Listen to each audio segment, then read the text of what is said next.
Hi, it's Jeff at Slavens Racing. This video is about how to change shock springs. And just an FYI, we have the largest selection of WP shock springs on the planet, period. We've got way more than any of our competitors. It's different sizes, different colors, lengths, diameters for all different types of WP shock applications.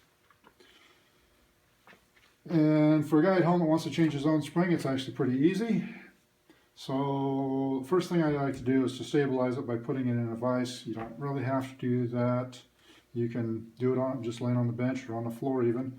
Because what we need to do is loosen this adjuster. So we're going to loosen this Allen right here and then back this preload adjuster off. So that's where these notches are, and you'd use a spanner tool like this. We sell several different kinds on our website, slavensracing.com. And so we're going to want to loosen this Allen, which just pinches this and holds it in position so that it doesn't unscrew by itself. And then loosen this all the way down to the bottom of the threads here. Or I guess that's the top of the threads. This is the top of the shock. So I'm not going to do it that way because that's time consuming to get that up there, and I don't want to do it. So I'm going to use a spring compressor like I do, but just so you have the general idea of how to do this, I'll show you. So put the top part in the vise, and these are steel bushings or steel sleeves here. You can't hurt them by putting them in the vise. This is a soft jaw vise, but you can put them in a regular vise. If you're concerned about scratching them, you can put a rag in the vise, but you're not going to hurt them by clamping them. So I put it in the vise, and then after we get this loosened up, we've got to get this ring up here to drop down. So this bumper's in the way, and these bumpers get stuck, so you stick a screwdriver in here and then just kind of dig into it and pry it down. These bumpers are tough. You can push on them pretty hard with a screwdriver without worrying about damaging them. So you're just going to have to kind of use your imagination here. So loosen this pinch bolt, back this off all the way down here. Then the spring's going to be flopping. It's going to be dropped down quite a ways. So I'm going to speed this up by using my antique spring compressor here. I've had this thing for about 40 years.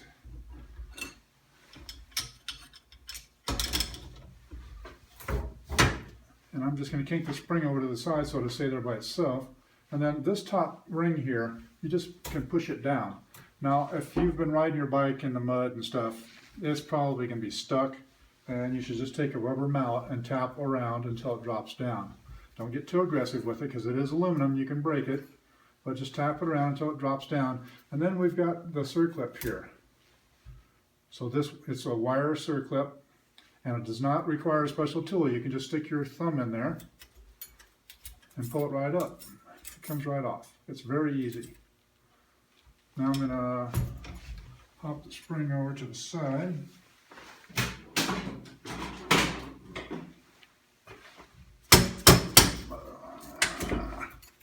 I got it bound up here because that end of the spring is over there.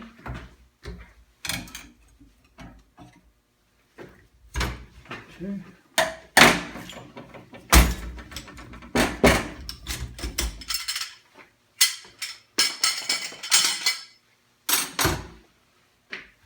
And now you can just slide the spring off. So it's just that easy. So, it's just a washer and the clip, the washer, the retaining ring, and then the clip. And that's really all there is to it.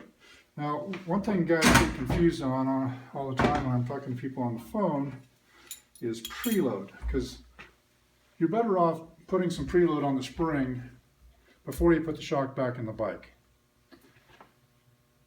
It's just a lot more convenient. It's a lot easier to do it with it on the bench here.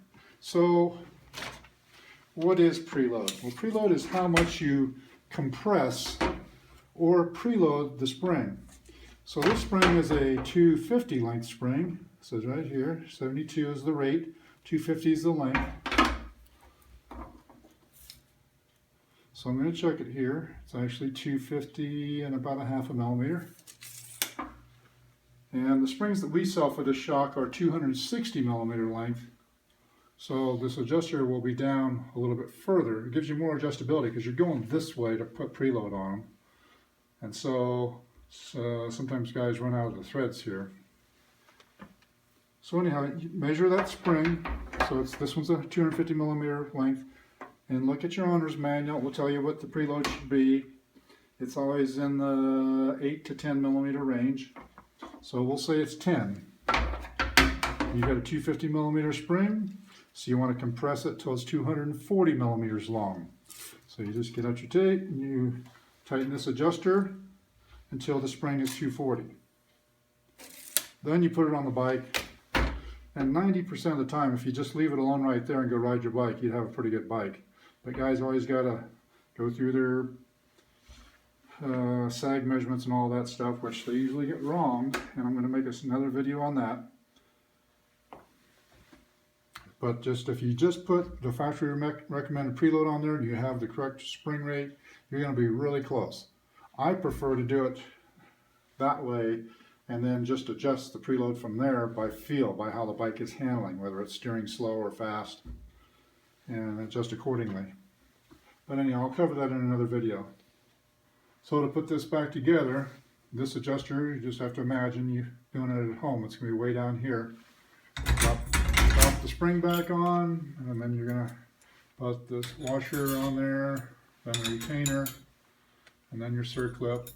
And of course, this is all going to be down, so you can just pop the circlip in there, and you can move the adjuster back against the spring and set your preload. This bumper, you can leave it right where it is, because the first bump you hit, it's going to move it back up into here. Or you can push it by hand if it bugs you looking like that.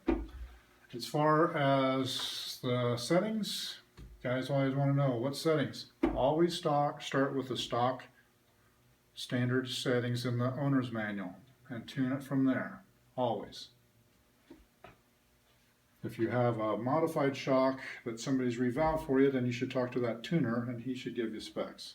Well, he should have actually given you specs when you had the shock done. That's really all there is to it. That's all for now.